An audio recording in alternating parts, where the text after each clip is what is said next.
Yes.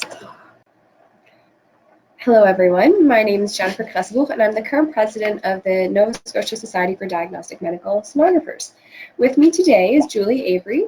She's the executive director of the Nova Scotia Association of MRTs, and we would like to thank you for watching today's webinar on self-regulation. After attending a few conferences and hospital site visits, we noticed that there is still room to improve our membership's understanding of self-regulation. We're hoping this webinar will act as a source of information that's available for you at your convenience to learn more about self-regulation and how it affects you. If you have any further questions afterwards, just send us an email and we'll be happy to help however we can. So, with that said, let's dive into this journey and what we've encountered on the way. Our hope is after this webinar, you'll have a better understanding of what self-regulation is, why it's important, and how it will affect you. We'll talk about what the NSSDMS and NSMRT are up to, as well as highlight some key differences between national credentialing bodies versus provincial regulatory bodies. We'll also explore some other provinces and where they're at with regulation and what that could mean for you in the future. For this webinar, we won't be diving too much into the legalities of what it means to self-regulate and the processes behind it, but we do want to give a brief overview. So let's begin with the question of who is being regulated. Today we're talking to you specifically about the formation of the Nova Scotia College of Medical Imaging and Radiation Therapy Professionals. This college is being formed by the combination of the NSMRT and NSSDMS, and it's going to govern MRTs and sonographers in Nova Scotia. It's going to include diagnostic medical sonographers, magnetic resonance technologists, nuclear medicine technologists, radiation therapists, as well as radiological technologists. Now, on to the next question. What is self-regulation in layman's terms? The term itself sounds like we get to make the rules for ourselves, which is true so long as the decisions follow recognized good regulation practices. Self-regulation is not something that's uncommon amongst health professions, and it's because, and there are actually currently more than 20 health regulatory colleges in Nova Scotia, such as those colleges for physicians, nurses, and physiotherapists. This is because we have the best understanding of our practices. Our college has been shaped by people who understand our profession. If you find yourself facing certain disciplinary action, you won't be judged by someone who has no idea what variables may be in your case. A committee of your peers, along with a public member, will assess all complaints. The responsibilities and duties are outlined by people who have worked in medical imaging and radiation therapy careers and understand what is expected of us as healthcare professionals. Self-regulation will allow us to better serve and protect the public interest in the practice of the profession. We also want to preserve the integrity of the profession and maintain public confidence in the ability of the profession to regulate itself. While I did mention we don't want to dive too much into legal terminology, it is important for you to be aware of what documents are guiding our journey to becoming a college. The first one I'll mention is our Act, which is called the Medical Imaging and Radiation Therapy Professionals Act. It's been called this since receiving the Royal Assent in 2013. The Act is an approved bill which defines the use of protected titles such as diagnostic medical sonographer and MRT. It also defines who the board is, as well as who's going to be allowed to be a registrant, and through that, who will be licensed. This act is what will legally allow us to form a college once the regulations are proclaimed by the provincial government. If you're interested, you can find the final version of the act on the NSSDMS or NSMRT website, or via the provided link here, but you can also find it by just Googling it. We also have draft regulations, which outline the duties, the responsibilities, obligations, and rights of all of those who belong to the regulated body. These draft regulations are called the Medical Imaging and Radiation Therapy Professionals Regulations. They were voted on by members in 2010 and were submitted to the Department of Health and Wellness in 2013, after we received the Royal Assent to form our Act. They have since been updated to reflect the changes to the Act as well. They are still considered draft regulations as they have not been approved by the government yet. It is expected that there will be changes to the regulations once the government begins the review process. You can also find these draft regulations on the NSSDMS website as well, in case you didn't have enough fun reading the Act. So, an area of self-regulation that many individuals have had a difficult time differentiating between is what it means to have a credential versus what it means to have a license. Credentials are obtained by successful completion of a program, such as a degree or diploma. Once you've successfully completed the credential, it cannot be taken away. There are no ongoing requirements to the credential either. Passing the National Entry to Practice exam is another example of a credential that is achieved. Often entrance to practice exams are developed and delivered by the regulatory body, but Sonography Canada and CMRT will carry out this role for Nova Scotia. At the consent of the regulator, the national associations can grant this credential. Once you pass the entrance to practice exam, it cannot be taken away, and you will always have this credential. Credentials can be dated, but they cannot be lost. For example, a technologist who wrote the entrance to practice exam in 1970 but has not practiced since 1980 still has these credentials of passing the national exam and graduation from a recognized program, but these credentials are no longer recognized as sufficient for licensing as they are dated and currency criteria is absent. The criteria for licensing and renewal for the college will be outlined in later slides.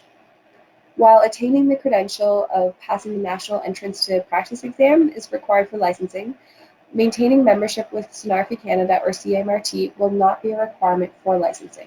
Licensing will also require ongoing criteria such as CPDs, currency, and good character be met annually. It's important to remember that maintaining National Association membership will give sonographers and MRTs many benefits, such as the purchase of personal liability insurance, increased CPD opportunities, and being part of a national voice. As regulation of sonography and MRTs progresses across Canada, it's anticipated that practice standards across the country will be fairly similar. This will allow portability between the provinces for licensing without proof of credentials being necessary, just proof of good standing. Currently, only 6 of the provinces are regulated for MRTs and 2 for sonographers. The provinces who are not regulated, it would be employer dependent on what credentials are required for employment. These requirements would likely be inconsistent amongst employers and lower than those required by regulators. So for example, some of the employers might find it sufficient just to have on-the-job training, whereas this wouldn't be enough for the college. People oftentimes also find it difficult to distinguish between the roles of national associations and the role of provincial regulating colleges. This slide outlines some of the key differences. For example, some differences in the mandates would be that the college will focus on public safety, whereas associations like Sonography Canada and CMRT, they focus on promoting sonography and radiation sciences while advocating for member interests. The college establishes standards related to employment of the practitioner in the province, and these standards extend to all who are registered in the province and working. Sonography Canada and CMRT's authority extends only to the practitioners who are Sonography Canada or CMRT members. Registration in a college is mandatory and will cost more than a membership with a national association, which is voluntary. Cost is higher due to the responsibilities that the college must meet. Any role an association has in credentialing exams or assessment of international applicants must be approved and recognized by the regulatory body, which would be the college.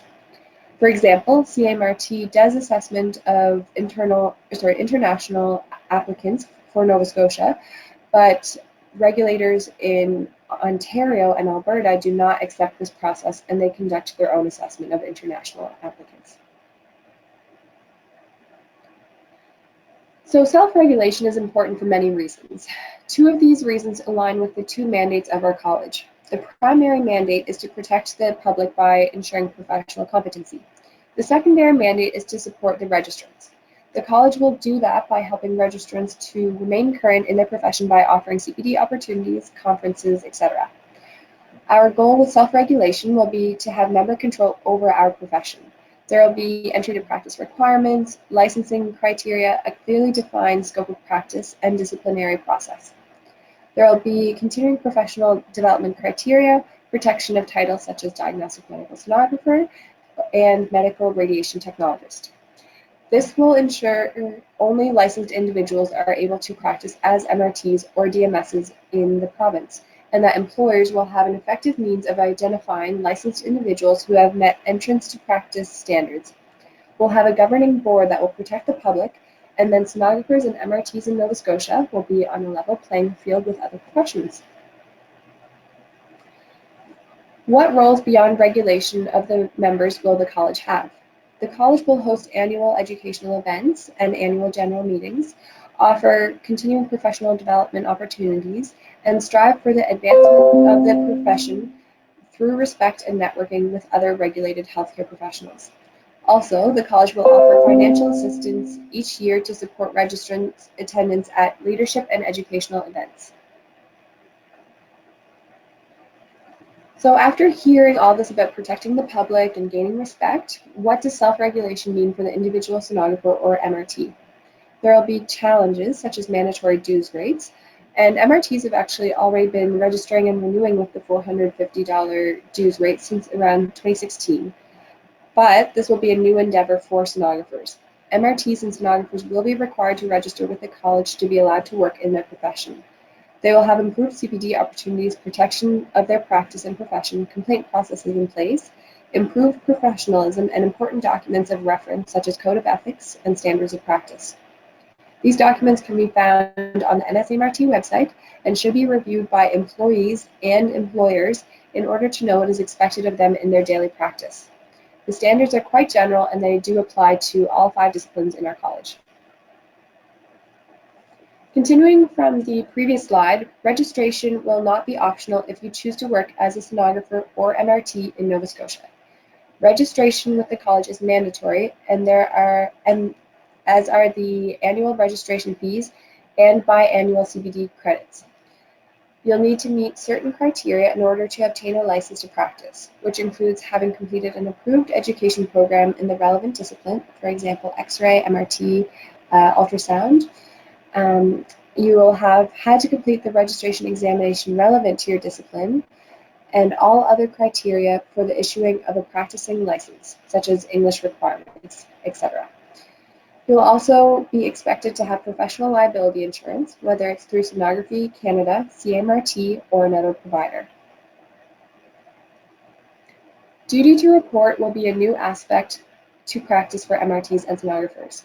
This duty applies to reporting registrants to the college and to other health professions if the employer has reasonable grounds to believe that a registrant is guilty of professional misconduct, incapacity, or otherwise endangering the public. This will require some education of registrants, as the college does not want this to be interpreted as everything needs to be reported to us. We do not want to manage daily performance, as this is the employer's role. It is expected proper paths of reporting are followed. This means most concerns should initially be reported to a registrant's manager. The manager should do due diligence and respond appropriately. For example, one mistake in a procedure does not rise to incompetence. A pattern should be reported to a manager, who should then develop a plan to address deficiencies. If the employer is not successful, then the college should be contacted. The college should be contacted immediately, however, if a concern is an issue that presents an ongoing risk of harm to patients, such as an addiction, dementia, or any suspected offenses of a sexual nature. The Continuing Professional Development, or CPD program, is a mandatory component of registration in the college, and it's required of all regulated members. This will be one way in which we ensure that our registrants are remaining current in their professions and providing the best care to their patients. College registrants will be required to complete 30 CPD credits every 2 years. This amount does not change if you are a casual or part-time employee, and there will be no rollover of unused credits into the next cycle.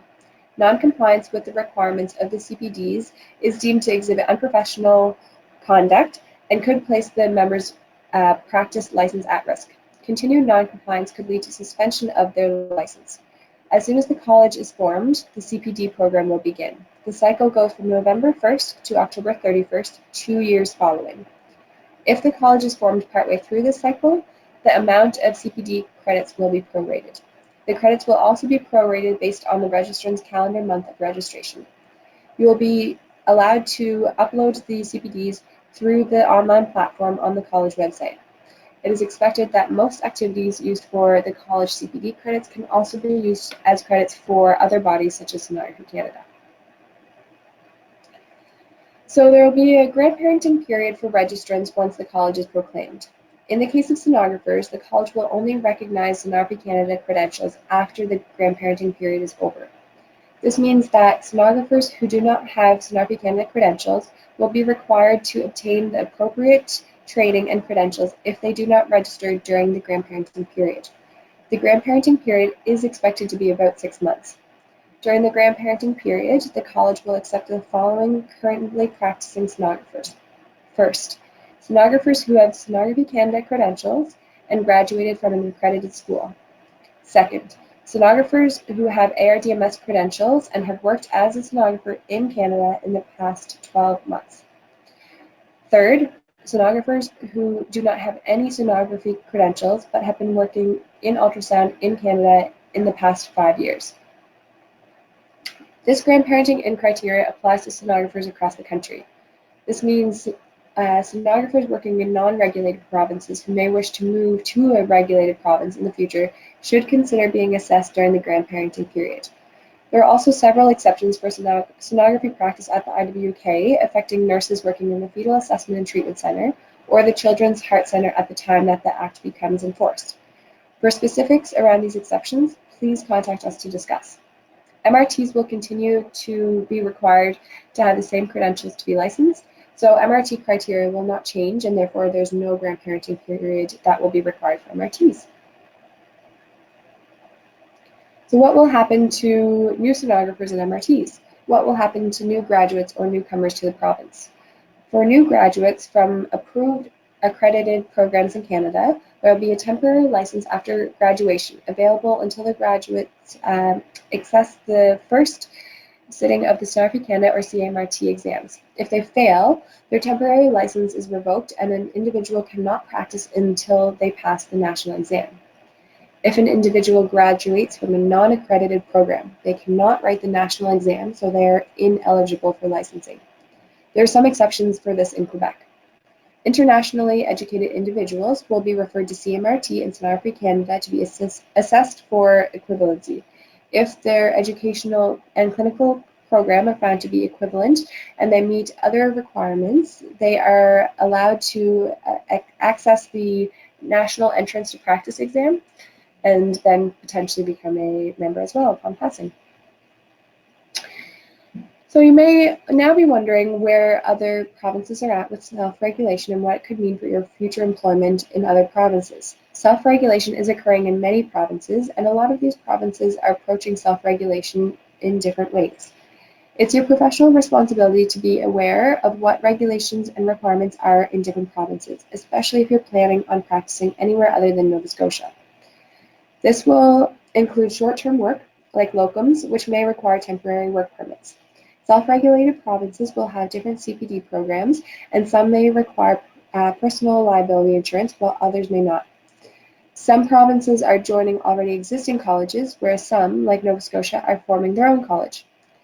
Quebec is a bit different, as sonography is part of the radiological technology diploma and not a separate specialty. As of 2020, it will become a separate specialty, however, and licensed as such. As you can see from the list here, many other provinces are also on the path to self-regulation. As it was mentioned earlier, the hope for the future is that job portability will be hassle-free, where employers just look up if a registrant is in good standing in another province's college. So now I'm going to pass it over to Julie, who's going to talk about what the NSSDMS and then NSMRT are up to. Thanks, Jennifer. I'm going to complete the webinar today with just a few slides on where we're going. So NSAMRT and NSSDMS have been actively preparing for a smooth transition once proclamation of the college occurs. Many volunteer hours have been committed into striving for excellence of our professions.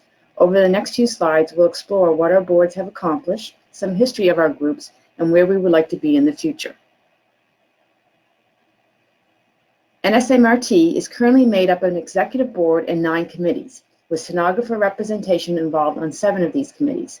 Currently, NSMCIRTP is mandated to keep finances and nominations boundaries separate from NSSDMS participation.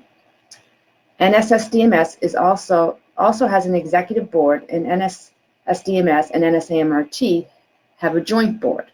The number of committees has increased in preparation of becoming the new college. These committees all have different responsibilities, ranging from qualifications for board elections, ensuring criteria is met for licensing, and developing a code of conduct, just to name a few. If you have any interest at all in volunteering, we would certainly be able to fit you with a committee which would interest you.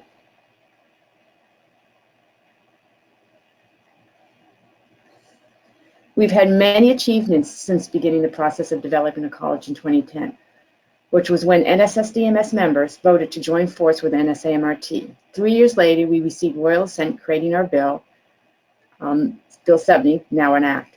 Although the proclamation of our regulations had been stalled, NSMCIRTP and NSSDMS continue to work diligently and moving forward as a college. We have worked on foundational college documents, such as our standards of practice, and made operational improvements to assist us in being more effective as a regulator.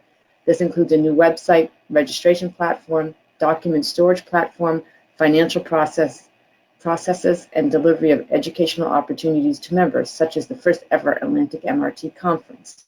We're looking forward to achieving more, but are quite proud of the work our volunteer-based organizations have completed. Two of the important documents created in the last few years are the Standards of Practice and the Code of Ethics. The Standards of Practice define the minimum expectation of the profession and then guide the behavior of practitioners. You are required to follow these standards in your daily practice, regardless of your role and responsibility.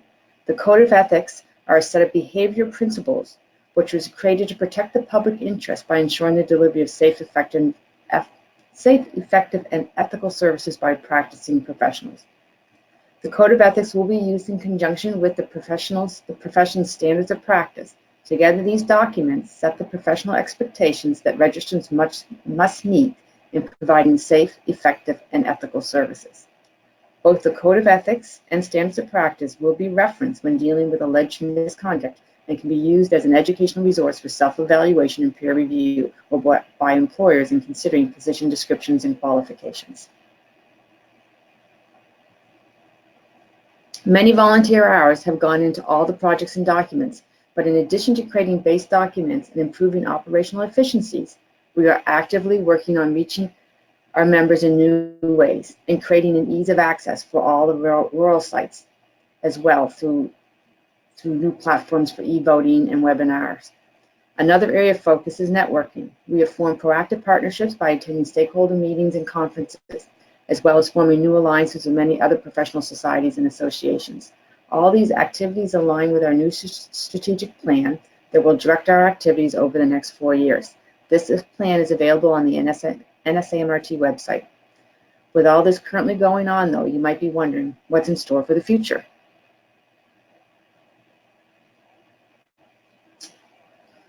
The moment we're all waiting for. This will hopefully be accompanied by a seamless integration of the NSMCIRTP and NSSDMS, because once we are proclaimed, NSMCIRTP and NSSDMS will cease to exist and the new college will come into being. This will be a huge undertaking for us, as we do not have the emails or contact information for many of the sonographers in Nova Scotia. As of the beginning of May 2019, the Department of Health and Wellness has begun reviewing our regulations with the hope of completion by the end of the summer 2019. Further information will be provided as it becomes available, which will include a communication campaign to reach out to all MRTs and sonographers, the public, and the employers to ensure all individuals have access to the information they need. This will include site visits across the province, brochures and posters, social media and email communication, and working with the employers. Once proclaimed, we expect we'll have approximately 6 months to become compliant with the new Act and regulations.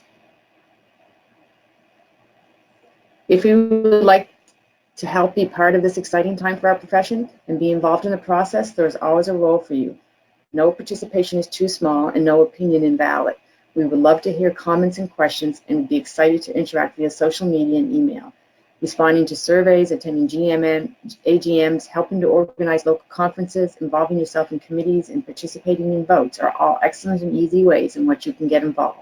Much of our communication is now via teleconference, webinar, or electronic voting, so it has never been easier to be involved. I hope we answered all your questions and maybe refreshed your memory on what it is that NSSDMS and NSAMRT have been up to. Our key messages from this talk would be that self-regulation will provide protection of the public and the advancement of the professions. Finally, we hope that this presentation has opened an avenue of communication and support for future communication. If you would like to remain in the loop, you can check out these different websites, social media platforms, and email subscriptions. If you have any questions, please email or phone us. We also have an easy-to-read, frequently asked documents, which will be posted to our websites. And all those interested in receiving a copy can also request a hard copy. Thanks so much for your time. We hope this presentation was helpful.